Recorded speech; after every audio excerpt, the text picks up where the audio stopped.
In this class, we are going to discuss market forces of economy. Market forces. Two types of economy, micro and macro. Micro has two type of forces, supply and demand, whereas macro has aggregate demand and aggregate supply. So basically we have demand and supply. अगर हम लोग demand and supply को समझ जाएंगे तो economy को समझ जाएंगे. कहने का मतलब है कि डिमांड एंड सप्लाई ही है जो मार्केट को रन कराते हैं, यानी मार्केट को फोर्स करते हैं. इसलिए इन्हें बोला मार्केट फोर्सेस या फैक्टर बोल सकते हैं. ठीक है, पहला देखते हैं हम लोग. डिमांड आखिर क्या है? डिमांड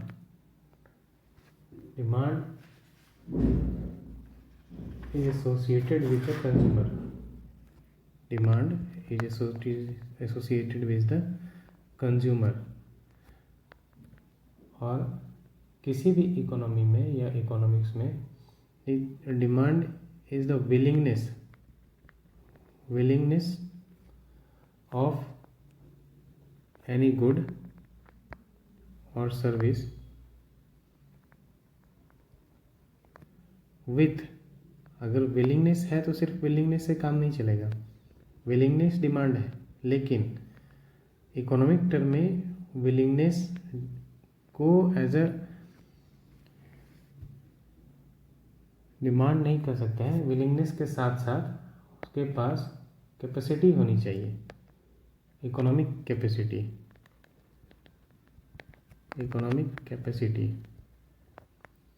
और इसके साथ में जिस समय उसे ज़रूरत हो, यानी एट अ पर्टिकुलर टाइम, और जिस स्थान पे उसे ज़रूरत हो at a particular place, then it is known as demand. कहने का मतलब डिमांड वो है जब किसी व्यक्ति को किसी गुड्स और सर्विसेज की ज़रूरत हो किसी पर्टिकुलर टाइम में और उसी पर्टिकुलर प्लेस में. जैसे समोसे का एग्जांपल ले सकते हैं कि मुझे अभी समोसे की ज़रूरत है, मैं खाना चाहता हूँ, लेकिन मैं जहाँ हूँ वहाँ पे समोसा मिल जाए, इसी समय मिल जाए, और मेरे पास जितना पैसा है उतने में मिल जाए. ये है डिमांड. और इसी से क्लियर होता है कि डिमांड का जो संबंध है, रिलेशन है, वो किससे है? मुझसे है, यानी जो समोसा कंज्यूम करना चाहता है, यानी कंज्यूमर से है. डिमांड और कंज्यूमर ये दोनों एक दूसरे से जुड़ा हुआ है. अब आते हैं सप्लाई. माइक्रो इकोनॉमिक्स में सप्लाई दूसरा फैक्टर है जो मार्केट को चलाने के लिए इम्पॉर्टेंट है. मेरे पास डिमांड है लेकिन उसकी सप्लाई नहीं है तो भी डिमांड फुलफिल नहीं होगा. इसलिए सप्लाई भी उतना ही इम्पॉर्टेंट है जितना डिमांड है. अब मुझे चंद्रमा की मिट्टी चाहिए और वो मेरे पास सप्लाई है नहीं, क्या फ़ायदा है ऐसे डिमांड का? तो सप्लाई ऑलवेज एसोसिएटेड विथ किससे है? प्रोड्यूसर से. सप्लाई का संबंध हमेशा प्रोड्यूसर से होगा. सप्लाई है क्या? तो सप्लाई एसोसिएटेड है प्रोड्यूसर से, और ये क्या है? और ये विलिंगनेस है सेलर का. कब? एट अ पर्टिकुलर टाइम और एट अ पर्टिकुलर प्लेस. मतलब सप्लाई वो है जो किसी भी प्रोड्यूसर का विलिंगनेस है किसी सामान, गुड्स या सर्विसेज को बेचने का किसी पर्टिकुलर टाइम में और किसी पर्टिकुलर प्लेस में। तो ये पूरा समरी होके सप्लाई होता है। जैसे फिर से समोसा का एग्जांपल लेते हैं। एक समोसा सेलर है, उसे अपना समोसा बेचना है। तो समोसा बेचना है तो अभी उसके पास उतनी कैपेसिटी है समोसा बनाने का, उसके पास लेबर फोर्स है, और इसके अलावा उसके पास कंज्यूमर हो इसी पर्टिकुलर प्लेस में और इसी टाइम में। अब हम तो समोसा बना रहे हैं, सेलर जो है वो समोसा बना रहा है, लेकिन उसके पास कंज्यूमर नहीं है, कोई फ़ायदा नहीं है ऐसे सप्लाई का, और वो सप्लाई डिसरप्ट हो जाएगा, वो फिर आगे नहीं बढ़ पाएगा, तो वो इकोनॉमिक स्टेबिलिटी नहीं बढ़ाएगा। अब यहाँ पे एक टर्म आता है इकोनॉमिक स्टेबिलिटी। स्टेबिलिटी तो ये क्या है? तो मार्केट फोर्सेस जब इक्वल हो, न ज़्यादा हो न कम, तो वो स्टेबिलिटी, इकोनॉमिक स्टेबिलिटी कहलाता है। मतलब अगर demand is equal to supply तो ये क्या होगा? Economic stability. ऐसी इकोनॉमी जो होगी वो स्टेबल होगी।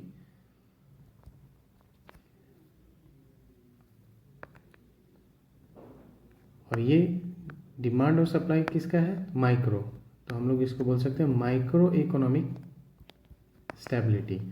उसी में जब हम लोग aggregate demand means overall economy is equal to aggregate supply, जब ये हो तो ये हो जाएगा मैक्रो इकोनॉमिक स्टेबिलिटी। अगर इंडिया के कंटेक्स्ट में हम लोग देखें कि इंडियन इकोनॉमी स्टेबल है कि नहीं, इंडियन इकोनॉमी स्टेबल है या नहीं, तो हम लोग देखेंगे कि इंडियन इकोनॉमी का aggregate demand is equal to aggregate supply है या नहीं। अगर एग्रीगेट डिमांड अधिक हो और सप्लाई कम तो प्राइस बढ़ेगा। ठीक उसके उल्टा एग्रीगेट डिमांड से एग्रीगेट सप्लाई अधिक हो तो प्राइस घटता है। इसके बारे में आगे बात करेंगे हम लोग। हाँ, अगर ग्राफिकल टर्म में देखना हो तो डिमांड क्या है? डिमांड मान लिया कि ये प्राइस है, प्राइस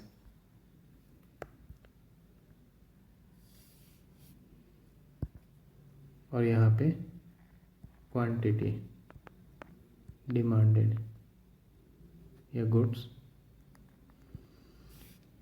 डिमांड जो है का जो कर्व है वो हमेशा डाउनवर्ड स्लोपिंग होता है। जैसे जैसे प्राइस घटेगा डिमांड बढ़ेगा, है ना। मान लिया कि प्राइस 5 रुपया, 10 रुपया, 15 रुपया है। 5 रुपये के प्राइस में डिमांड इतना था, वही प्राइस जब 10 रुपया हो गया तो डिमांड घट के इतना रह गया। 15 रुपये का प्राइस हुआ तो डिमांड घट के इतना रह गया। ये डिमांड कर्व दिखाता है कि प्राइस पे डिमांड डिपेंडेंट है, या demand is indirectly proportional to price. अगर डिमांड बढ़ता है तो प्राइस बढ़ेगा। चलिए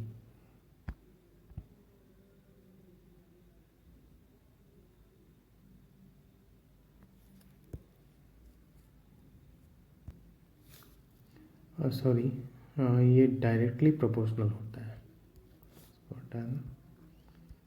demand is directly proportional to price. Demand increase करेगा तो प्राइस इंक्रीज करेगा, डिमांड डिक्रीज करेगा तो प्राइस भी डिक्रीज करता है। ये सप्लाई कर्व, दूसरा सप्लाई कर्व, ये मान लिया कि ये प्राइस है और ये क्वांटिटी सप्लाई। सप्लाई कर्व हमेशा अपवर्ड होता है।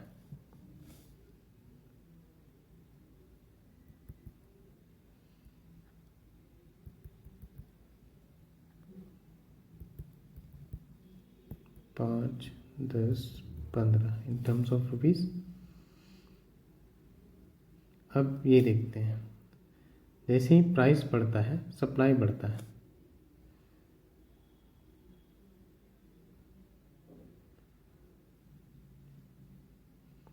₹5 था तो सप्लाई इतना था, 10 रुपया हुआ सप्लाई इतना हो गया, 15 रुपया था सप्लाई बढ़ के इतना हो गया। मतलब प्राइस और सप्लाई, क्योंकि अगर प्राइस बढ़ता है तो प्रोड्यूसर को फ़ायदा होता है और प्रोड्यूसर सप्लाई को बढ़ाता है।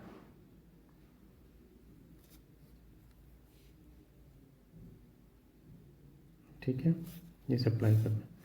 अब हम लोग इकोनॉमिक स्टेबिलिटी देखते हैं। अगर हम लोग डिमांड और सप्लाई को एक साथ रखें, ये डिमांड कर्व, एडी कर्व और ये supply curve, aggregate supply curve, price, demand and supply of goods and services. जहाँ जिस बिंदु पे डिमांड और सप्लाई एक हुआ उसको हम लोग इक्विलिब्रियम पॉइंट बोलते हैं। इक्विलिब्रियम पॉइंट बोलते हैं और यही इकोनॉमिक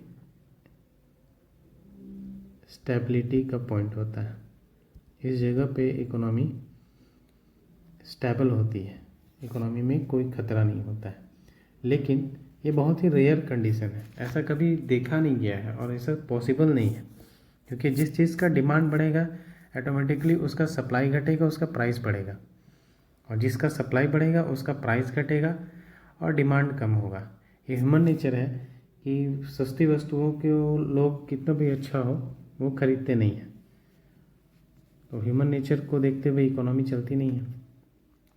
तो इसीलिए कभी भी इक्विलिब्रियम का पॉइंट आ नहीं पाता। हाँ, इसके नज़दीक आसपास यहाँ यहाँ यहाँ या यहाँ पहुँचा जा सकता है, लेकिन एग्जैक्ट इक्विलिब्रियम के पॉइंट पे इकोनॉमी कभी नहीं आ पाती है। थैंक यू आज के लिए।